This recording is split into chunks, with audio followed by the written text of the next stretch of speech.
Hello everyone, स्वागत है आप सभी का स्टेप टू सक्सेस क्लासेस में। आज के वीडियो में हम लोग अभी एक परीक्षा आने वाली है यूपी की आरओ एआरओ। आरओ को बोलते हैं रिव्यू ऑफिसर या समीक्षा अधिकारी, और एआरओ असिस्टेंट रिव्यू ऑफिसर या सहायक समीक्षा अधिकारी। तो एक परीक्षा जो है वो ये आने वाली है, और उसके बाद से यूपी पीसीएस का जो जिसको प्रवर परीक्षा ये बोलते हैं 2024 की, वो परीक्षा भी आने वाली है। उत्तर प्रदेश लोक सेवा आयोग की सबसे महत्वपूर्ण ये दो परीक्षाएं हैं। ठीक है, इस बार काफी सीट्स भी सुन रहे हैं कि सीट्स होंगी। ठीक है, और फॉर्म भी काफी मात्रा में लोगों ने भरे हुए हैं। तो इन्हीं दो परीक्षाओं को ध्यान में रखते हुए एक करंट अफेयर्स की सीरीज हम लोग स्टार्ट कर रहे हैं। ठीक है, करंट अफेयर्स की ये प्रैक्टिस सेट है। ठीक है, इसमें हम 50-50 क्वेश्चंस के आपको जो है वो क्वेश्चंस के हम प्रैक्टिस सेट कराएंगे। इसमें आपको आंसर्स भी हैं, और आंसर्स के साथ जो रेलिवेंट डिटेल है जिनसे भी क्वेश्चन बनने की संभावना है वो हम इसमें स्टार्ट करेंगे। ये जो करंट के अभी तक के करंट के जो सबसे महत्वपूर्ण प्रश्न हैं जो इस परीक्षा की दृष्टि से हैं, उन प्रश्नों का ये संकलन है। ठीक है, और आप लोग तैयारी कर रहे हैं तो तैयारी के लिए आपके ये अति आवश्यक है। ठीक है, मेरा मानना है कि आप ये कर लेंगे तो इससे आपको कोई नुकसान नहीं होगा। हो सकता है आपको परीक्षा में 5 से 10 क्वेश्चंस का एज मिल जाए आगे। ठीक है, इसके अलावा इसी परीक्षा को आरओ एआरओ और ये प्री परीक्षा के लिए हम लोग यूपी स्पेशल भी आता है, तो उसके भी चैप्टर वाइज एमसीक्यूज के वीडियोस आपको अवेलेबल हैं चैनल पे, वो आप देख सकते हैं। इंडियन पॉलिटी जो भारतीय संविधान जो है उसके भी एमसीक्यूज अवेलेबल हैं, चैप्टर वाइज वीडियोस वो भी हैं। और इसके अलावा ये करंट अफेयर्स के साथ साथ सामान्य अध्ययन के भी प्रैक्टिस सेट हम लोगों ने स्टार्ट किए, वो भी आपको जो है 1 से 2 दिन में वीडियोस के मिलना स्टार्ट हो जाएंगे। ठीक है, तो अभी हम लोग करंट अफेयर्स के प्रैक्टिस सेट 1 के पहले क्वेश्चन से स्टार्ट करते हैं। याद रखिए ये क्वेश्चन बहुत इंपॉर्टेंट है आरओ एआरओ और यूपी पीसीएस प्री दोनों की दृष्टि से। पहला क्वेश्चन है, स्वदेशी लड़ाकू विमान तेजस को किस विमान वाहक पोत पर सफलतापूर्वक उतारने में नौसेना ने ऐतिहासिक उपलब्धि हासिल की है?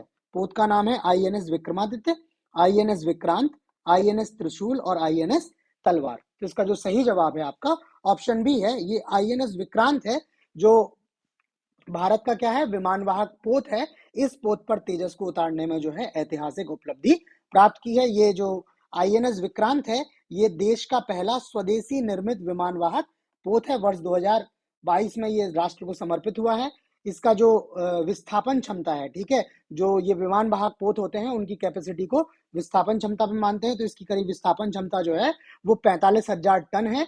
और ये भारत इसको जब निर्माण किया हुआ है तो Z40,000 टन श्रेणी के ऊपर विमान वाहक पोत बनाने वाले जो सक्षम राष्ट्र हैं उन राष्ट्रों की सूची में भारत भी शामिल हो गया है। ऐसा करने वाले अब तक के जो राष्ट्र हैं वो है यूएसए, यूके, फ्रांस, रूस, इटली और चीन। ठीक है, तो इनके बाद भारत भी इस श्रेणी में शामिल हो गया। और भी थोड़ी सी डिटेल जो है इसमें आईएनएस विक्रांत के बारे में दी हुई है। ठीक है, इसके अलावा तेजस के बारे में भी हमने थोड़ी सी डिटेल्स दी हुई है। तेजस ये क्या है, लाइट कॉम्बैट एयरक्राफ्ट है, एलसीए। ठीक, ये जो पब्लिक सेक्टर की कंपनी है हिंदुस्तान एयरोनॉटिक्स लिमिटेड, उसके द्वारा इसको बनाया गया है। इसकी अधिकतम गति जो है वो 1.8 मैक की है। इसकी रेंज जो है वो 3000 किलोमीटर, मतलब एक बार फ्यूल भर के ये 3000 किलोमीटर तक आगे जा सकता है। ठीक है, इसके अलावा तेजस के प्रकार कौन कौन से हैं, तेजस ट्रेनर, एलसीए नेवी, एलसीए तेजस नेवी मार्क 2, एलसीए तेजस MK-1A। तो ये सारी डिटेल्स जो हैं ये अगर आप लोग चाहते हैं तो ये आपको details as it is PDF form में मिल जाएंगी। उसके लिए आप लोग ये चैनल टेलीग्राम चैनल जो हमारा संस्थान है उसके टेलीग्राम का यूजर नेम दिया है। इसके अलावा ये व्हाट्सएप नंबर है हमारा, आप इस पर हमें कांटेक्ट कर लीजिए। ठीक है, जो भी प्रक्रिया होगी इनको पीडीएफ्स को लेने की वो आपको वहां पर डिटेल में बता दिया जाएगा, और वहां से आप ये पीडीएफ्स ले लेंगे। एज इट इज ये सारे क्वेश्चंस आपको मिल जाएंगे। नेक्स्ट क्वेश्चन है, केंद्र सरकार द्वारा जारी सामाजिक प्रगति सूचकांक रिपोर्ट में नागरिक सुरक्षा में सबसे बेहतर राज्य कौन सा है? सिविल सिक्योरिटी में जो है सबसे अच्छा राज्य, ऑप्शन है नागालैंड, लद्दाख, पांडिचेरी और दमन और द्वीप। तो इसका जो सही जवाब है ऑप्शन ए है। नागालैंड जो है वो देश का ऐसा राज्य है जो सामाजिक प्रगति सूचकांक में नागरिक सुरक्षा में सबसे बेहतर राज्य है। ये जो सूचकांक जारी किया है केंद्र सरकार का जो आर्थिक सलाहकार परिषद है, इकोनॉमिक एडवाइजरी काउंसिल EAC, उसके द्वारा ये जारी की गई है। और इसमें जो 5 सबसे सुरक्षित राज्य हैं वो उनकी लिस्ट है। सबसे शीर्ष स्थान है नागालैंड का, दूसरे स्थान पर लद्दाख, पुदुचेरी, दमन और दीव और मणिपुर। उसमें हमने राज्य और केंद्र शासित प्रदेश एक साथ दिए हैं। असुरक्षित राज्यों की बात की जाए तो सबसे असुरक्षित राज्य जो है वो हरियाणा है। ठीक है, उसके बाद ओडिशा, असम, इस तरह से ये लिस्ट है। नेक्स्ट क्वेश्चन पे चलते हैं। भारतवंशी रिकी केज ने अपना तीसरा ग्रैमी अवार्ड जीता, यह उन्हें किस एल्बम के लिए दिया गया है? ऑप्शन है विंड्स ऑफ सैमसारा, प्लास्टिक ऑफ व sofa, beautiful time, divine tights. तो इसका जो सही जवाब है ऑप्शन डी है। इनके एल्बम का नाम है डिवाइन टाइट्स, जिसके लिए इन्होंने ये तीसरा ग्रैमी अवार्ड जीता है। रिकी केज जो है, पहला ग्रैमी अवार्ड जो इन्होंने जीता हुआ था वो वर्ष 2015 में अपने एल्बम विंड्स ऑफ संसारा के लिए जीता हुआ था। दूसरा ग्रैमी इन्होंने 2022 में जीता है। तीसरा ये इन्होंने 2023 में जीता हुआ है डिवाइन टाइट्स के लिए। और ये जो इनका एल्बम है वर्ष 2021 में रिलीज हुआ था, 2023 में इनको ग्रैमी मिला है। नेक्स्ट क्वेश्चन है, कौन सा देश अंतरराष्ट्रीय सौर गठबंधन का पूर्ण सदस्य बन गया है? ऑप्शन है अर्जेंटीना, ब्राजील, कांगो, चिली। तो इसका जो सही जवाब है ऑप्शन सी है। ये कांगो देश है जो अंतरराष्ट्रीय सौर गठबंधन का जो है वो नवीनतम सदस्य बना हुआ है। ठीक है, ये अंतरराष्ट्रीय सौर गठबंधन के बारे में थोड़ी सी डिटेल है। ये भारतीय पहल है, भारत ने इसका प्रपोजल दिया हुआ था और भारत के प्रधानमंत्री श्री नरेंद्र मोदी और फ्रांस के राष्ट्रपति द्वारा ये 30 नवंबर 2015 को फ्रांस पेरिस में जो है यूएनएफसीसीसी के पक्षकारों का सम्मेलन जो हुआ था COP21, उसमें इन्होंने प्रस्तावित किया था। ठीक है, बाकी इसका मुख्यालय जो होगा वो भारत में, और इसका जो इंटरिम सेक्रेटेरिएट है, अंतरिम सचिवालय है, ये गुरुग्राम में है। इसका क्या उद्देश्य होने वाला है, ये उद्देश्य भी लिखा हुआ है। ठीक है, बाकी भारत ने COP26 में जो है एक लक्ष्य निर्धारित किया था कि भारत 2070 तक शुद्ध शून्य कार्बन का लक्ष्य जो है वो प्राप्त कर लेगा 2070 तक। तो ये बहुत इंपॉर्टेंट फैक्ट है, ये क्वेश्चन पूछा जा रहा है, हो सकता है आगे भी पूछ लिया जाए। ठीक है, इसके अलावा COP26 की बात हुई है, तो COP26 जो है वो 2021 में हुआ था, ग्लासगो स्कॉटलैंड में ये जो है आयोजन हुआ था। तो ये चीज भी आपसे पूछी जा सकती है। ठीक, तो ये इसके बारे में डिटेल हो गई। फिर से मैं बता दूं, अगर आपको ये क्वेश्चंस जो हैं वो इन्हीं डिटेल्स के साथ पीडीएफ फॉर्म में चाहिए तो ये टेलीग्राम व्हाट्सएप दिया हुआ है, इसको आप ज्वाइन करके वहां से ये सारा स्टफ ले सकते हैं, आप हमें वहां कॉन्टेक्ट कीजिएगा। नेक्स्ट क्वेश्चन है, निम्न में से किस कंपनी ने यूपीआई से अंतरराष्ट्रीय भुगतान की सेवा शुरू की है? ऑप्शन है पेटीएम, गूगल पे, अमेजॉन पे और फोन पे। तो इसका जो सही जवाब है ऑप्शन डी है। फोन पे ने जो है वो ये सेवा जो है अंतरराष्ट्रीय भुगतान की सेवा शुरू की है। इसके तहत जो है यूएई, सिंगापुर, नेपाल, मॉरिशस और भूटान में जो है ये पेमेंट की सुविधा है। बाकी यूपीआई का फुल फॉर्म लिखा हुआ है यहाँ पे, यूनिफाइड पेमेंट इंटरफेस। चूंकि यूपीआई जो है वो बहुत ज्यादा चर्चित है इस टाइम पे, तो हो सकता है आपसे यूपीआई का फुल फॉर्म पूछ लिया जाए। तो इस तरह के जो रेलिवेंट डिटेल्स हैं वो सारे इस पीडीएफ में हैं। ठीक है, और ये क्वेश्चंस वैसे डिजाइन किए हुए हैं जो परीक्षा की दृष्टि से अति महत्वपूर्ण है, परीक्षा में पूछे जाने की इनकी जो पास्ट एक्सपीरियंस एग्जाम को लेके उसके आधार पर इनकी प्रबल संभावना है। नेक्स्ट क्वेश्चन है, यूनेस्को ने भारत के किस विश्वविद्यालय को विश्व का पहला जीवित विरासत विश्वविद्यालय घोषित किया है?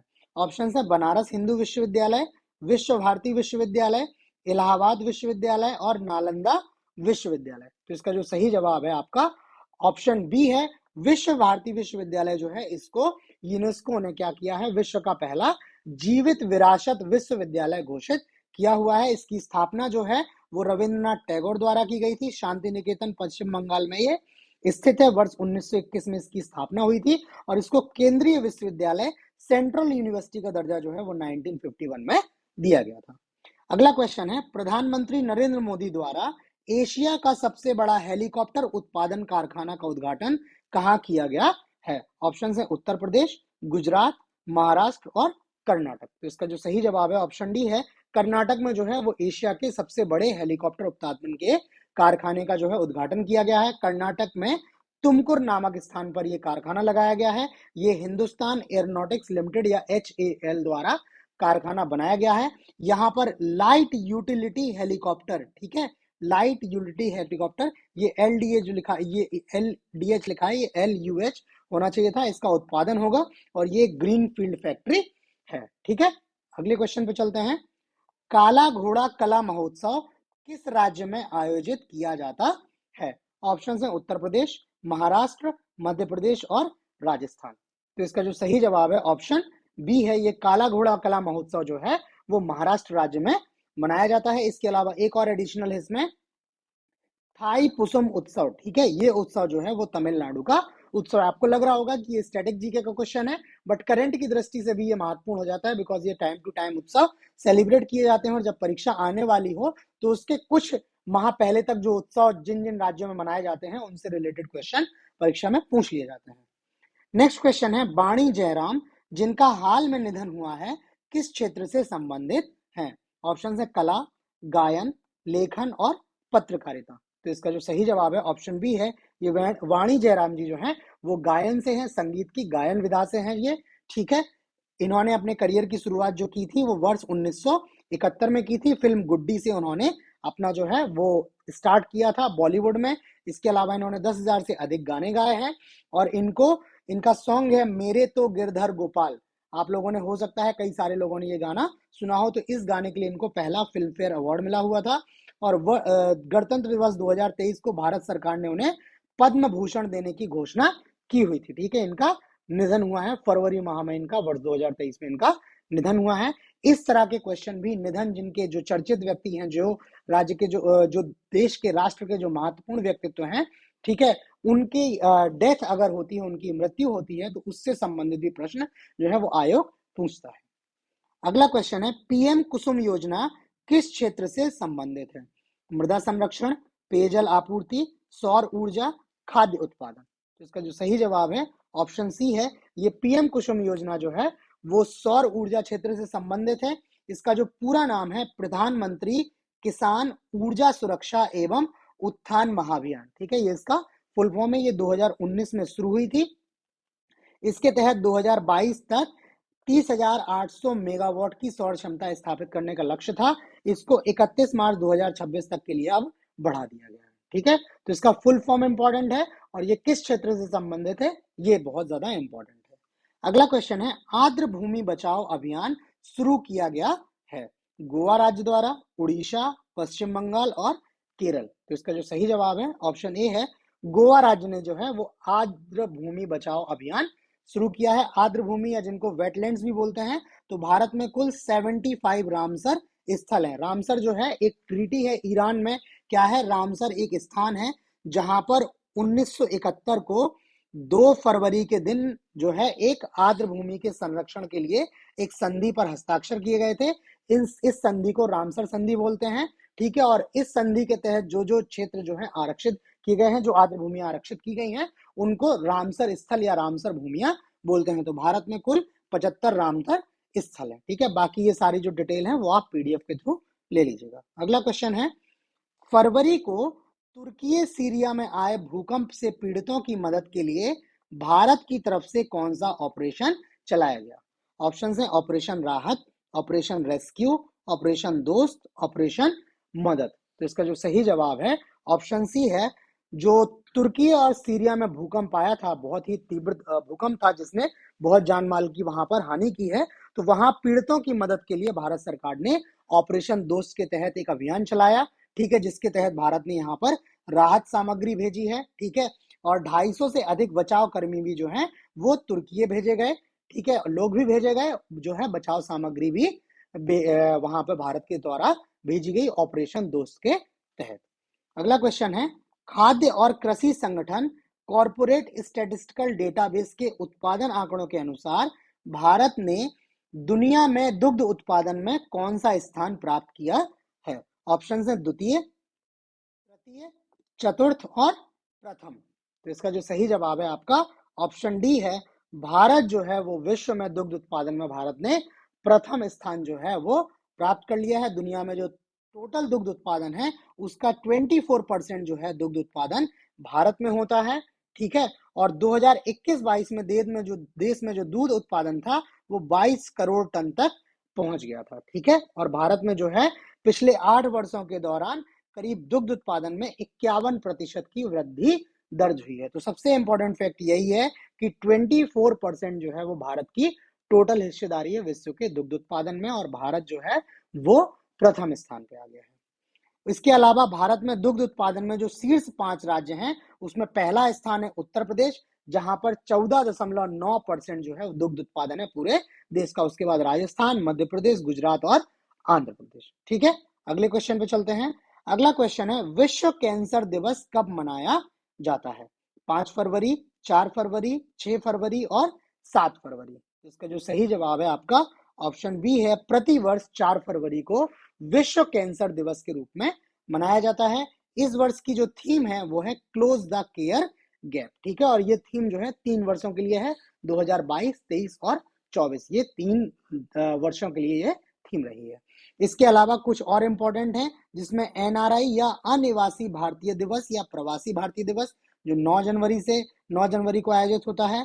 राष्ट्रीय पर्यटन दिवस ये 25 जनवरी को, और राष्ट्रीय मतदाता दिवस ये बहुत ज्यादा इंपॉर्टेंट है, आजकल बहुत ज्यादा पूछा जाता है, ये प्रतिवर्ष 25 जनवरी को मनाया जाता है। इनकी थीम लिखी हुई है, हालांकि जो इनकी डेट है वो ज्यादा इंपॉर्टेंट है और डेट से रिलेटेड ही क्वेश्चन पूछे जाते हैं।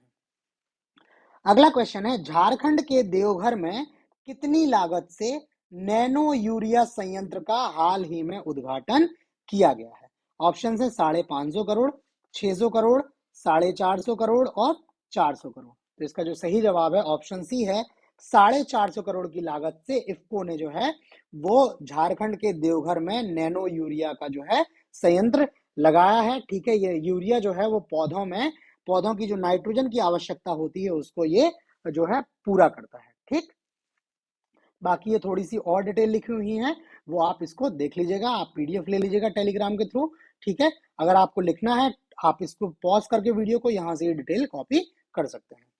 अगला क्वेश्चन है, यायात्सो झील को हाल ही में जैव विविधता विरासत स्थल घोषित किया गया है, ये कहाँ स्थित है? ऑप्शन है लद्दाख, जम्मू कश्मीर, सिक्किम और मणिपुर। तो इसका जो सही जवाब है ऑप्शन ए है, ये यायात्सो झील जो है ये लद्दाख में है, और लद्दाख में करीब 4820 मीटर की ऊंचाई पर ये स्थित है। यहाँ पर वॉर हेडेड गूज, काली गर्दन वाले सारस और ब्राह्मणी बतख के लिए ये घोंसला निर्माण स्थल है। यहाँ पर ये आते हैं, ये अपने घोंसले का निर्माण करते हैं, यहाँ पर प्रजनन करते हैं, ठीक है।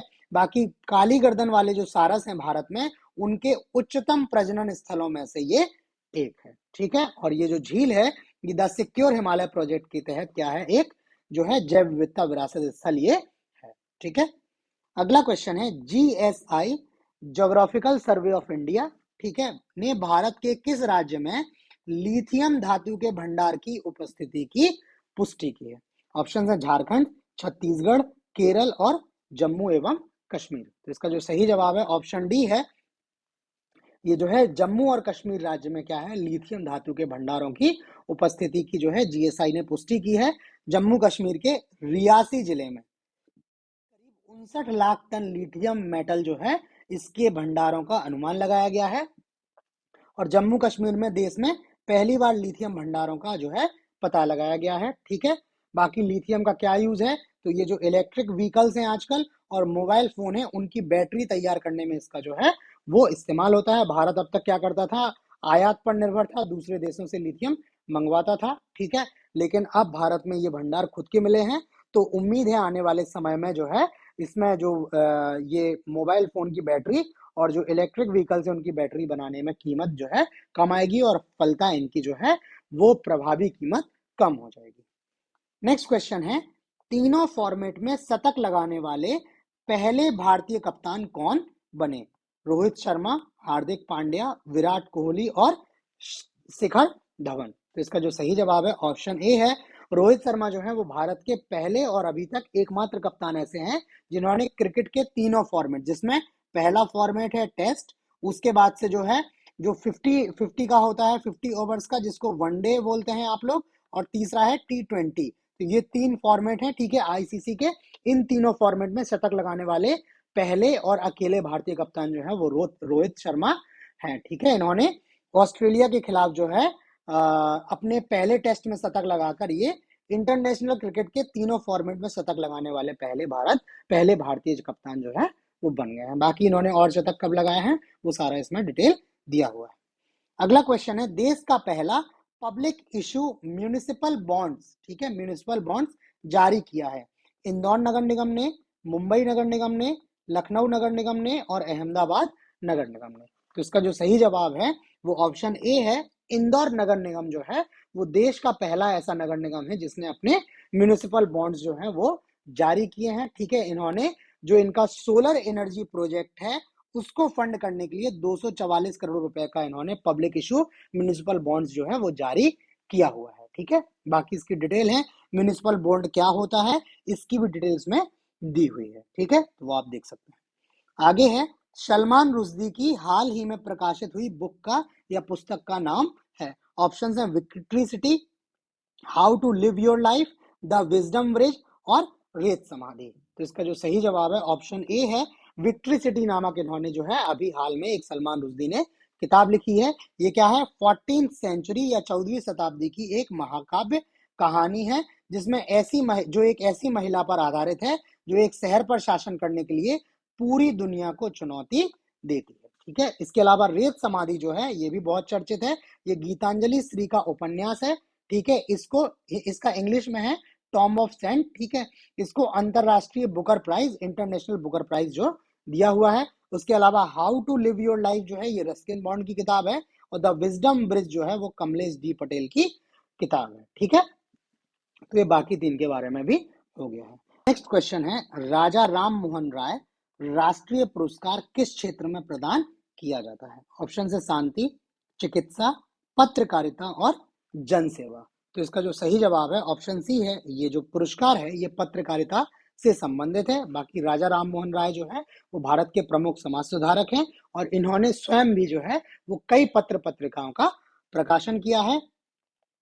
वर्ष 2020 के लिए जो है पत्रकार हैं ए बी के प्रसाद या अन्य भवानी कोटेश्वर प्रसाद, इनको जो है वो ये पुरस्कार दिया गया है। इसकी घोषणा जो हुई है वो 2023 में हुई है, किंतु ये पुरस्कार जो मिला हुआ है इनको वर्ष 2020 के लिए मिला हुआ है। ये जो ए बी के प्रसाद जी जो हैं ये अविभाजित आंध्र प्रदेश से संबंधित हैं, और इन्होंने अपने जीवन के करीब 75 वर्ष जो है वो पत्रकारिता को समर्पित किया हुआ है। ठीक है, इसके अलावा ये 2004 से 2009 के बीच आधिकारिक भाषा आयोग के अध्यक्ष के रूप में भी इन्होंने काम किया हुआ है। ठीक है, बाकी ये पुरस्कार जो है ये भारतीय प्रेस परिषद, इंडियन प्रेस काउंसिल द्वारा वर्ष 2012 से लगातार जो है वो प्रदान किया जा रहा है। ठीक है, अगला क्वेश्चन है, एशियाई विकास बैंक, एशियन डेवलपमेंट बैंक या एडीबी ने कृषि उत्पादकता बढ़ाने और बागवानी कृषि व्यवसाय को बढ़ावा देने के लिए 130 मिलियन अमेरिकी डॉलर के ऋण को किस राज्य को मंजूरी दी है? ऑप्शन है गुजरात, उत्तर प्रदेश, उत्तराखंड और हिमाचल प्रदेश। तो इसका जो सही जवाब है ऑप्शन डी है, ये हिमाचल प्रदेश को जो है वो एडीबी ने 130 मिलियन अमेरिकी डॉलर जो है वो का ऋण देने का जो है मंजूरी दी हुई है। बाकी जो रेलिवेंट डिटेल्स हैं वो लिखी हैं कि हिमाचल प्रदेश जो है यहाँ का आधे से अधिक भूमि क्षेत्र पहाड़ों में है, और 90% आबादी ग्रामीण क्षेत्रों में रहती है जो कृषि पर निर्भर है। यहाँ पर कृषि पद्धतियां जो हैं वो है। बाकी यहाँ पे थोड़ी सी डिटेल, एशियाई विकास बैंक है, ये एक क्षेत्रीय विकास बैंक है, रीजनल डेवलपमेंट बैंक, जिसकी स्थापना जो हुई है वो 19 दिसंबर 1966 को हुई है। स्थापना के समय इसमें 31 सदस्य थे, अब इसमें 68 सदस्य हैं। इसका जो मुख्यालय है वो जो है मनीला फिलीपींस में, और इसके जो वर्तमान अध्यक्ष हैं मत्सुगहु असाकावा जो है इसके अध्यक्ष है। तो ये नाम भी पूछा जा सकता है, इसका मुख्यालय भी पूछा जाता है, इसलिए इसमें ये डिटेल हमने ऐड की है। अगला क्वेश्चन है, global quality infrastructure index GQII 2021 में भारत की रैंक क्या है? ऑप्शन है 5वीं, 8वीं, 10वीं और 20वीं। तो इसका जो सही जवाब है ऑप्शन सी है, जो GQII 2021 में भारत की जो है वो 10वीं रैंक है। ठीक है, ये जो भारतीय गुणवत्ता परिषद के तहत जो है भारत की राष्ट्रीय प्रत्यायन प्रणाली जो है इसको GQII में पांचवा स्थान जो है, इसमें ये गलत लिखा हुआ है, ये इसका 10वां स्थान है। ठीक है, 10th पोजीशन जो है इसको मिली हुई है। ठीक, बाकी ये जो ग्लोबल क्वालिटी इंफ्रास्ट्रक्चर इंडेक्स है इसके तहत गुणवत्ता पूर्वक बुनियादी ढांचे के आधार पर दुनिया में 184 देशों की सूची तैयार की गई है। ठीक है, और ये GQII जो है ये देशों के QI या क्वालिटी इंडेक्स की तुलना के आधार पर उसकी प्रगति का मूल्यांकन करता है, एवेल्युएट करता है। ठीक है, अगले क्वेश्चन को देखते हैं, प्रतिवर्ष विश्व दलहन दिवस कब मनाया जाता है? ऑप्शन है 8 फरवरी, 9 फरवरी, 10 फरवरी और 11 फरवरी। तो इसका जो सही जवाब है ऑप्शन सी है, प्रतिवर्ष 10 फरवरी को विश्व दलहन दिवस के रूप में मनाया जाता है। वर्ष 2023 की जो थीम रही है वो है सतत भविष्य के लिए दलहन। बाकी संयुक्त राष्ट्र महासभा ने वर्ष 2016 को दलहन का अंतरराष्ट्रीय वर्ष घोषित किया हुआ था, ठीक है, और 2019 में इन्होंने 10 फरवरी को विश्व दलहन दिवस के रूप में घोषित किया हुआ है, ठीक है। तो ये एक आपका सबसे इंपॉर्टेंट फैक्ट है। यहाँ पे कई बार पूछ लिया जाता है कि दलहन का अंतरराष्ट्रीय वर्ष घोषित हुआ था तो 2016, जैसे हम लोग अभी चल रहे हैं तो ये मिलेट वाले उसमें चल रहे हैं, ठीक है, मिलेट या जो मोटे अनाज है जिनको श्री अन्न बोल रहे हैं, ये उसका दौर चल रहा है। तो 2016 जो था वो दलहन का अंतरराष्ट्रीय वर्ष था। नेक्स्ट है, ग्रीनको हैदराबाद ई प्रिक्स 2023 के विजेता हैं जीन एरिके वर्गने, डैन टिकटुम, ऑलिवर रोलैंड और रेने रेस्ट। इसका जो सही जवाब है ऑप्शन ए है, ये जीन एरिक वर्गने जो हैं इन्होंने ग्रीनको हैदराबाद ई प्रिक्स के विजेता रहे हैं। इसके अलावा ये पहले भी फॉर्मूला ई रेस जीत चुके हैं, 2 बार ये जीत चुके हैं। ये जो ग्रीन ई प्रिक्स है ये हैदराबाद तेलंगाना में 11 फरवरी 2023 को ये आयोजित की गई थी और ये भारत में आयोजित होने वाली पहली फॉर्मूला ई फॉर इलेक्ट्रॉनिक, इसमें इलेक्ट्रिक गाड़ियां जो बैटरी ऑपरेटेड कार्स हैं जो चार्ज जिनको करके आप यूज करते हैं, उन कार्स ने इसमें भाग लिया हुआ था, ठीक है। बाकी जो फॉर्मूला ई रेस है इसमें सभी कारों का जो है वो एक समान सेटअप होता है, ठीक है। फॉर्मूला 1 जो होती है उसमें कार अलग अलग होती हैं, मतलब सबके इंजन वगैरह स्पेसिफिकेशन अलग हो सकती हैं, जबकि फॉर्मूला ई रेस में जो है वो कार्स का सेटअप एक जैसा होता है। इस वजह से यहाँ पर जो सबसे ज्यादा इंपॉर्टेंट है कि वो चालक कितना जो है एफिशिएंट है, जो उस कार को ड्राइव कर रहा है वो कितना एफिशिएंट है, उस पर ये डिपेंड करता है, ठीक है।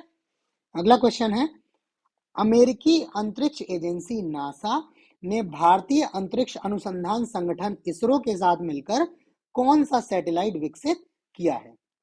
निसार, मिसार, टिसार और किसार। तो इसका जो सही जवाब है ऑप्शन ए है, ये निसार नाम का एक उपग्रह जो है वो नासा और इसरो ने मिलकर बनाया हुआ है। ये निसार का जो फुल फॉर्म है वो है NASA ISRO synthetic aperture radar. ये करीब 10,000 करोड़ रुपए की लागत से तैयार हुआ है और ये क्या करेगा, भूकंप, हिमस्खलन, समुद्री तूफान आदि प्राकृतिक घटनाओं की जानकारी इससे पहले ही मिल जाएगी, जिससे आपके पास टाइम मिल जाएगा तैयारी करने का, ठीक है। बिकॉज जब आपदाएं आती हैं तो वहां पर जो टाइम होता है कि आपको कितने पहले उसकी सूचना मिल जा रही है ताकि आप उसकी तैयारी कर सकें, तो वो बहुत इंपॉर्टेंट होता है। तो आपको इनसे वही जो है वो जानकारी पहले मिल जाएगी, ठीक है। थोड़ा सा इसमें और डिटेल है कि निसार सैटेलाइट में 2 प्रकार के ट्रांसमीटर हैं, एल बैंड और एस बैंड, जिसमें एस बैंड ट्रांसमीटर भारत ने बनाए हैं, एल बैंड ट्रांसपोंडर जो है वो नासा ने बनाए हुए हैं। बाकी ये निसार को धरती का चक्कर लगाने में करीब 12 दिन का समय लगेगा, ठीक है। अगला क्वेश्चन है, 12वें विश्व हिंदी सम्मेलन का आयोजन किस देश में किया गया? ऑप्शन है मॉरिशस, फिजी, घाना और सिंगापुर। इसका जो सही जवाब है ऑप्शन बी है, ये 12वें विश्व हिंदी सम्मेलन का आयोजन फिजी में किया गया। यह आयोजन 15 से 17 फरवरी 2023 में दक्षिणी प्रशांत जो देश है फिजी के नाडी में, ठीक है। फिजी के वर्तमान प्रधानमंत्री जो हैं सिडनी राउका, ठीक। बाकी इसका जो मुख्य विषय है, ठीक है, ये जो उत्सव है हर 3 साल में एक बार मनाया जाता है और विश्व हिंदी दिवस जो है वो 10 जनवरी को क्या है, विश्व हिंदी दिवस के रूप में सेलिब्रेट किया जाता है। अगला क्वेश्चन है, वर्ष 2023 के ऑस्ट्रेलिया ओपन पुरुष सिंगल वर्ग के विजेता कौन है? ऑप्शन है नोवाक जोकोविच, स्टेफनोस सिलसिपारा, राफेल नडाल और एंड्री रॉथलेव।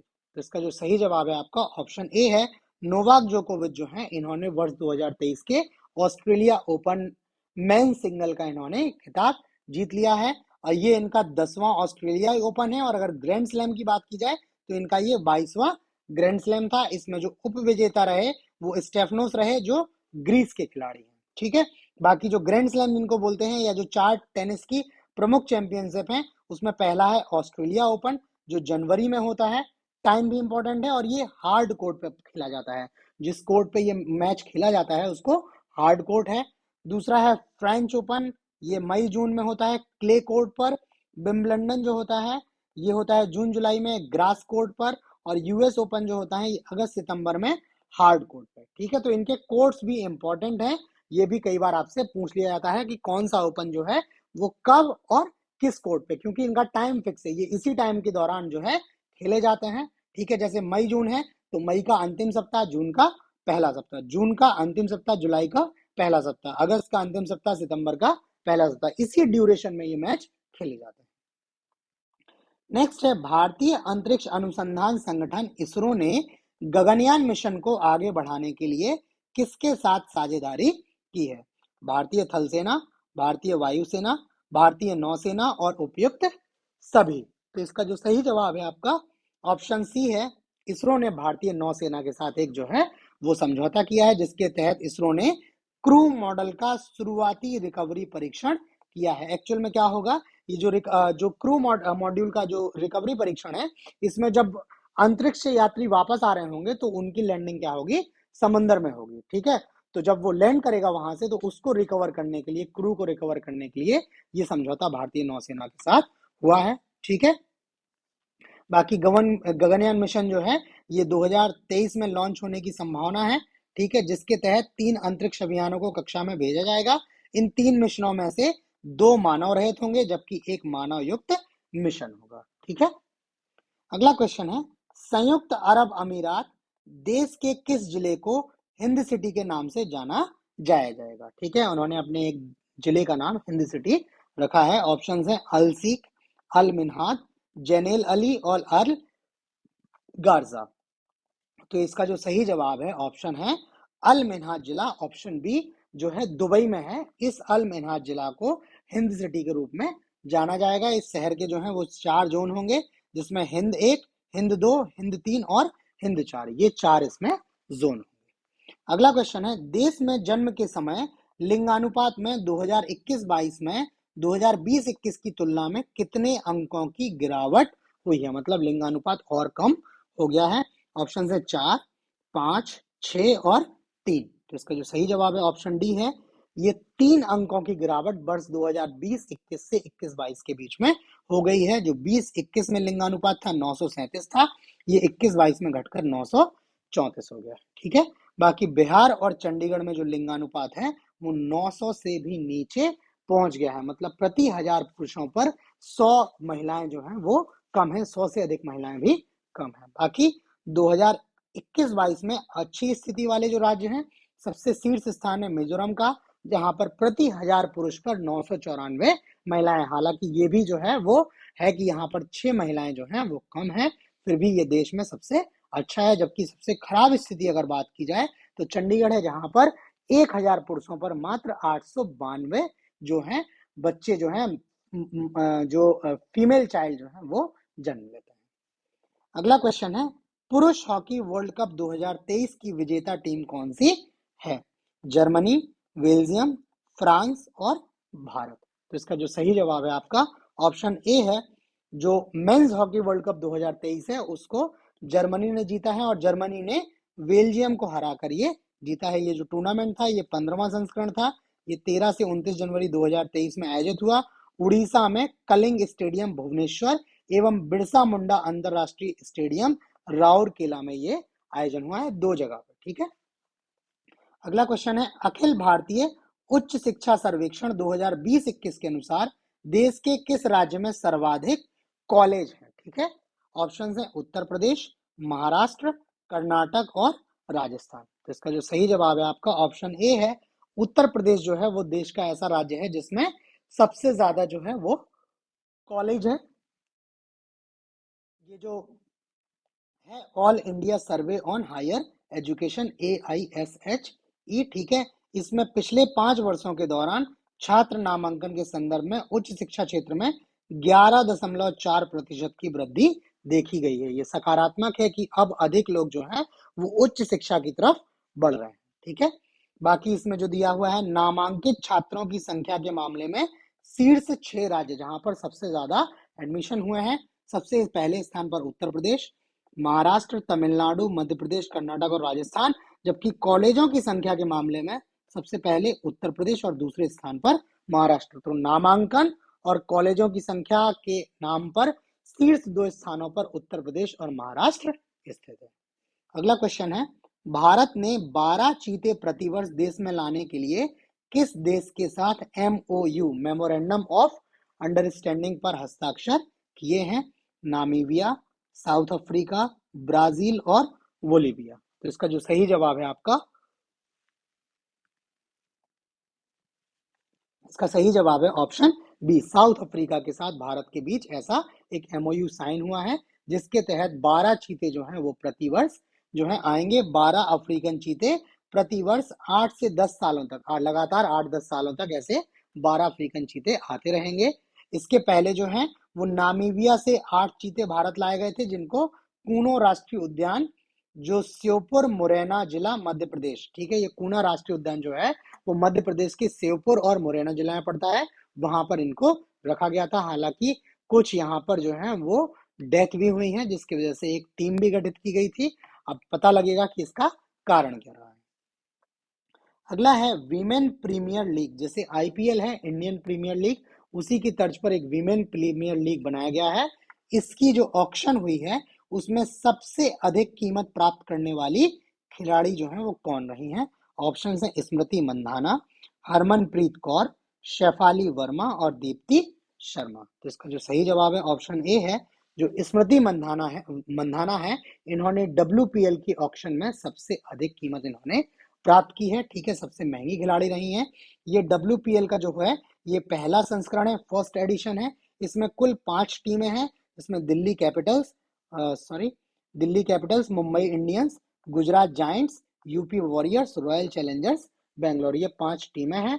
ये स्मृति मंधाना जो है ये रॉयल चैलेंजर्स बेंगलोर की टीम से रही हैं। बाकी जो दूसरी सबसे महंगी खिलाड़ी रही हैं ये नेटली स्कीवर जो है ये दूसरे सबसे महंगी खिलाड़ी रही है।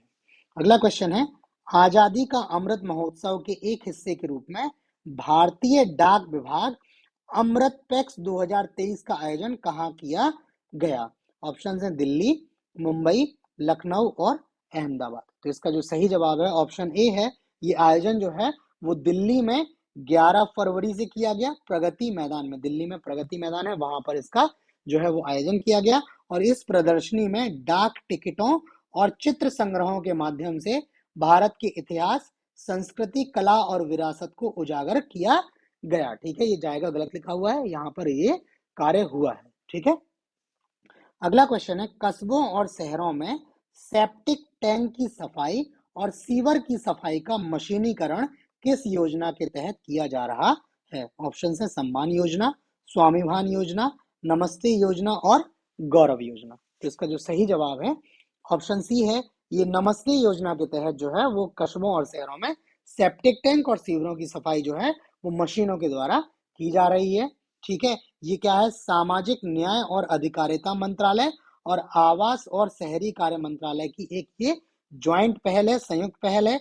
इसके लिए जो है वो केंद्र सरकार ने 2023 के बजट में 100 करोड़ रुपए आवंटित किए हैं, ठीक है। इसमें जो है इसमें एक इस कार्य नमस्ते योजना का एक लक्ष्य क्या है, जो सफाई कर्मचारी हैं इनको वैकल्पिक आजीविका प्रदान करना भी है, क्योंकि जब ये कार्य मशीनों के द्वारा होगा तो इनके सामने आजीविका का एक संकट आएगा, ठीक है, तो उसके लिए भी इनको वैकल्पिक आजीविका प्रदान करना इस योजना का लक्ष्य है।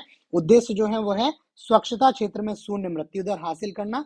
उसके अलावा कोई भी सफाई कर्मी मल को ना तो छुएगा ना ही सीधे संपर्क में आएगा। इसके अलावा सफाई स्वयं कर्मियों को स्वयं सहायता समूह बनाने के लिए प्रोत्साहित करना है, जिसके तहत ये क्या करें, अपने लिए अन्य रोजगार जो है वो विकसित कर सके, ठीक है। अगला क्वेश्चन है, टाटा समूह या टाटा ग्रुप द्वारा किस कंपनी से 250 वायुयान खरीदने के लिए एक सौदा किया है? ऑप्शन है बोइंग, एयरबस, लॉकहीड मार्टिन और दसॉल्ट। तो इसका जो सही जवाब है ऑप्शन बी है, ये एयरबस के साथ जो है एयरबस और टाटा समूह के बीच में एक समझौता हुआ है, जिसके तहत जो है वो टाटा समूह इस कंपनी से 250 वायुयान खरीदेगा। ये एयरबस जो है ये फ्रांस की कंपनी है, जबकि बोइंग जो है ये अमेरिका की कंपनी है, ठीक है। तो 250 तो वहां से ले रहा है, इसके अलावा टाटा समूह जो है बोइंग से भी 220 विमान 220 वायुयान बोइंग से भी लेगा, 250 वहां से लेगा, तो टोटल 470 विमान जो है वो टाटा समूह खरीदने वाला है।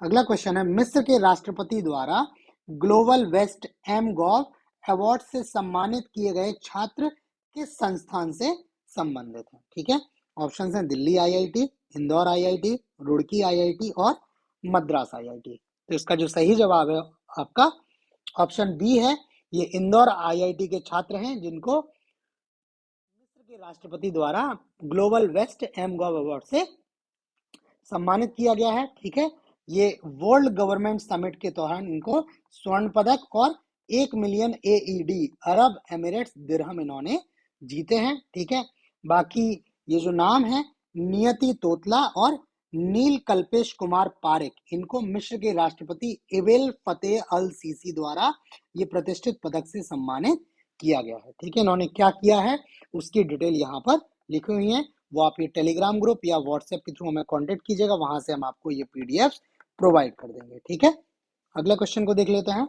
अगला क्वेश्चन है, भारतीय सेना को मिला दुनिया का पहला पूरी तरह से संचालित फुल्ली ऑपरेशन स्वार्म सिस्टम क्या है? ठीक है, ऑप्शन है drone system, missile system, rifle system या टैंक सिस्टम। ठीक है,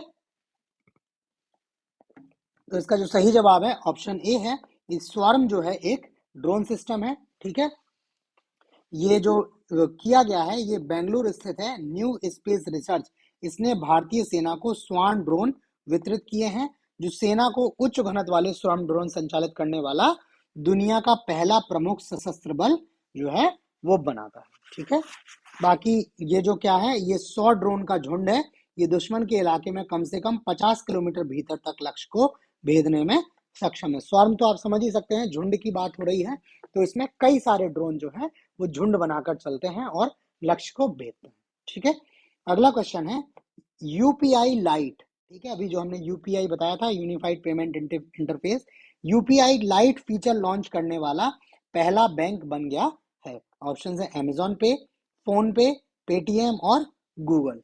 ठीक है, तो इसका जो सही जवाब है ऑप्शन सी है, ये यूपीआई लॉन्च फीचर लाइट जो फीचर लॉन्च किया है ये पेटीएम ने किया है। पेटीएम जो पेमेंट्स बैंक लिमिटेड है, इसने यूपीआई लाइट जो है वो लॉन्च किया है। ठीक है, इसके तहत क्या करेंगे, उपयोगकर्ता जो है वो 200 रुपए तक का तत्काल लेन देन करने की अनुमति देगा और दिन में जो है वो 2 बार 2000 रुपए इसमें जोड़े जा सकते हैं। ठीक है, बाकी यूपीआई के बारे में थोड़ी सी इसमें जानकारी दी है, ये क्या है, एक तत्काल रियल टाइम भुगतान प्रणाली है। ठीक है, रियल टाइम पेमेंट सिस्टम है जिसे NPCI national payments council of India द्वारा विकसित किया गया है, और ये क्या कर सकता है, उपयोगकर्ता अपने बैंक खाते से फंड ट्रांसफर कर सकता है डायरेक्टली। आप लोग यूपीआई से भली भांति परिचित होंगे, बट जब टेक्निकल टर्म्स की बात आएगी तो इस तरह से इसकी डेफिनेशन है।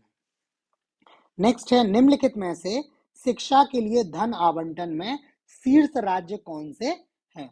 ऑप्शन है बिहार और छत्तीसगढ़, दिल्ली और पंजाब, असम और हिमाचल प्रदेश, केरल और तमिलनाडु। तो इसका जो सही जवाब है ऑप्शन ए है, बिहार और छत्तीसगढ़ ऐसे 2 राज्य हैं जिन्होंने अपने बजट में शिक्षा के लिए जो है वो धन आवंटन सबसे ज्यादा किया हुआ है। बिहार ने अपने बजट का करीब 18.3%, जबकि छत्तीसगढ़ ने अपने अनुमानित शुद्ध बजट व्यय का 18.82% जो है वो शिक्षा के लिए आवंटित किया है।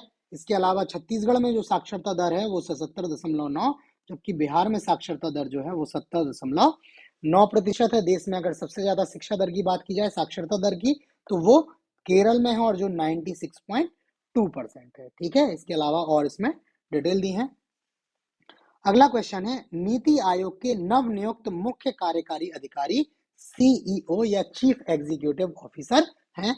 ऑप्शन है अमिताभ कांत, बीवीआर सुब्रमण्यम, परमेश्वरन अय्यर और राजेश खुल्लर। तो इसका जो सही जवाब है ऑप्शन बी है, ये बीवीआर सुब्रमण्यम जी जो है, ये नीति आयोग सुब्रमण्यम जी जो हैं, इनकी नियुक्ति हुई है परमेश्वरन अय्यर जी के स्थान पर। जो परमेश्वरन अय्यर जी जो हैं, ये अब विश्व बैंक मुख्यालय वॉशिंगटन डीसी में कार्यकारी निदेशक के पद पर नियुक्त हुए हैं। बाकी नीति आयोग की जो स्थापना हुई है 1 जनवरी 2015 को हुई है, और इस नीति आयोग का जो फुल फॉर्म है national institution for transforming India आयोग, नीति आयोग। ठीक है, ये इसका फुल फॉर्म है। अगला क्वेश्चन है, ऑनलाइन शिक्षण संस्थान जिसमें सभी विषयों का शिक्षण सिर्फ संस्कृत भाषा में हो रहा है का नाम है। ऑप्शन है पारणी गुरुकुलम, अगस्त्य गुरुकुलम, पतंजलि गुरुकुलम और भास्कर गुरुकुलम। तो इसका जो सही जवाब है आपका ऑप्शन बी है, ये अगस्त्य गुरुकुलम नाम से एक शिक्षण संस्थान है, ऑनलाइन शिक्षण संस्थान, जिसमें समस्त विषयों का शिक्षण जो है वो संस्कृत भाषा में हो रहा है। इसका संचालन जो है वो वर्ष 2019 से चल रहा है और इसमें करीब 400 से अधिक छात्र जो हैं वो अध्यापन कर रहे हैं, शिक्षण ले रहे हैं। अगला क्वेश्चन है, रणजी ट्रॉफी 2023 का उप विजेता टीम कौन सी है? ऑप्शन है सौराष्ट्र, उत्तर प्रदेश, पंजाब और बंगाल। तो इसका जो सही जवाब है आपका ऑप्शन डी है, जो उप विजेता रही है वो जो है वो बंगाल रही है और बंगाल को सौराष्ट्र ने हराया है। सौराष्ट्र इसमें विजेता रहा है। ठीक है, बाकी सौराष्ट्र के जो कप्तान हैं ये जयदेव उनादक हैं। ठीक है, और मैन ऑफ द मैच जो रहे हैं रणजी ट्रॉफी में ये जयदेव उनादक ही रहे हैं। तो इसका नाम, इनका नाम जो है वो थोड़ा सा इंपॉर्टेंट हो जाता है। अगला क्वेश्चन है, भारतीय सेना ने किस देश की सेना के साथ मिलकर संयुक्त सैन्य अभ्यास दुस्तलिक में भाग लिया है?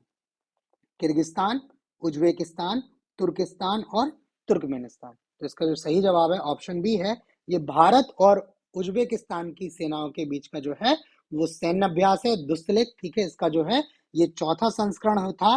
20 फरवरी 2023 से 5 मार्च 2023 तक इसका आयोजन हुआ। उत्तराखंड के पिथौरागढ़ जिले में इसका आयोजन हुआ। बाकी तीसरा संस्करण जो इसका आयोजन हुआ था 2022 में हुआ था, यांग्यारेक उज्बेकिस्तान में इसका आयोजन हुआ था। ये क्या होता है, इसका ऑल्टरनेट बेसिस पे आयोजन होता है, एक साल भारत में एक साल उज्बेकिस्तान में। ठीक है, और एक चीज और याद रखिए, ये बहुत सारे सैन्य अभ्यास हैं, संयुक्त सैन्य अभ्यास, ज्वाइंट मिलिट्री, जिसमें बाइलेटरल भी हैं और कई सारे जो हैं जिसमें 2 से अधिक देश जो हैं वो भाग लेते हैं। ऐसे बहुत से युद्धों में, युद्ध अभ्यासों में भारत भाग लेता है, उनसे संबंधित बहुत से क्वेश्चन जो है वो कमीशन पूछता रहता है। तो ये बहुत इंपॉर्टेंट, इसको आप बिल्कुल मिस मत कीजिएगा।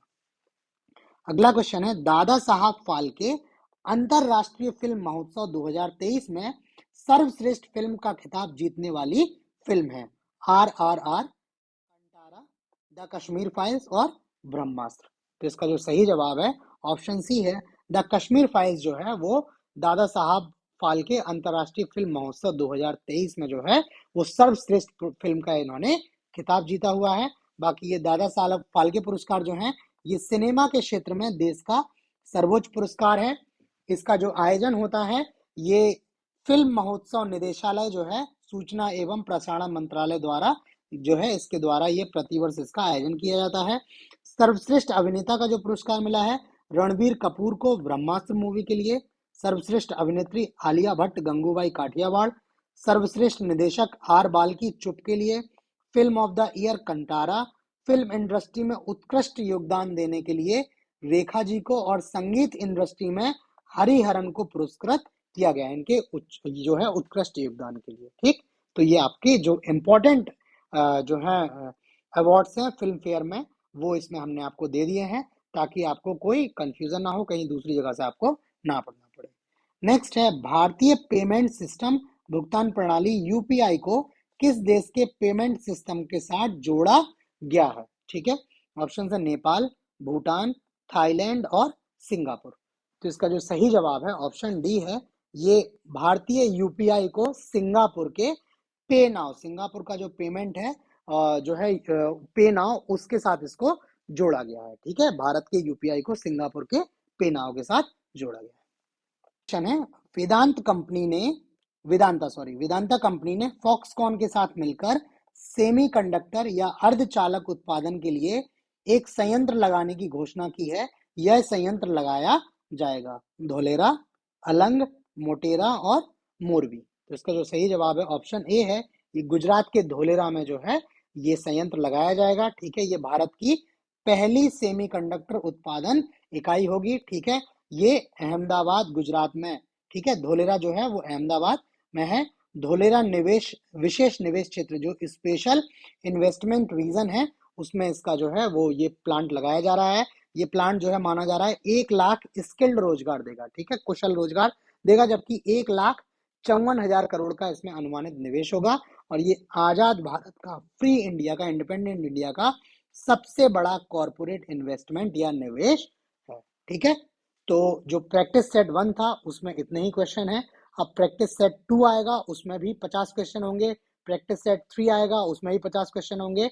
और जब तक आपकी परीक्षा आने वाली होगी तब तक के जितने भी संभावित क्वेश्चंस होंगे वो इसी तरह आपको हम प्रैक्टिस सेट के थ्रू देते जाएंगे। ये प्रैक्टिस सेट में जो भी हमने क्वेश्चंस दिए हैं ये आपको पीडीएफ फॉर्म में भी आपको अवेलेबल करा दिए जाएंगे। ठीक है, पीडीएफ से आप कैसे लेंगे उसके लिए हमारा टेलीग्राम ग्रुप दिया हुआ है, व्हाट्सएप का नंबर दिया हुआ है, आप इन पे हमसे कांटेक्ट करके पता कर लीजिएगा कि आपको किस तरह से मिलेंगे, वहां से आप ये पीडीएफ से ले लीजिएगा। ठीक है, बाकी आज के वीडियो में इतना ही। ये आपको कैसा लगा प्लीज हमें लाइक करके कमेंट करके जरूर बताएं। चैनल को अगर आपने सब्सक्राइब नहीं किया है तो सब्सक्राइब कर लें ताकि आपको ये जो सीरीज के अगले वीडियोस आने वाले हैं, बाकी जो जनरल स्टडीज के और वीडियो आने वाले हैं इन परीक्षाओं के लिए, तो वो आपको टाइमली उनकी अपडेट्स मिलती रहे। तो आज इतना ही, नए क्वेश्चंस के साथ जल्द मिलते हैं, तब तक के लिए धन्यवाद।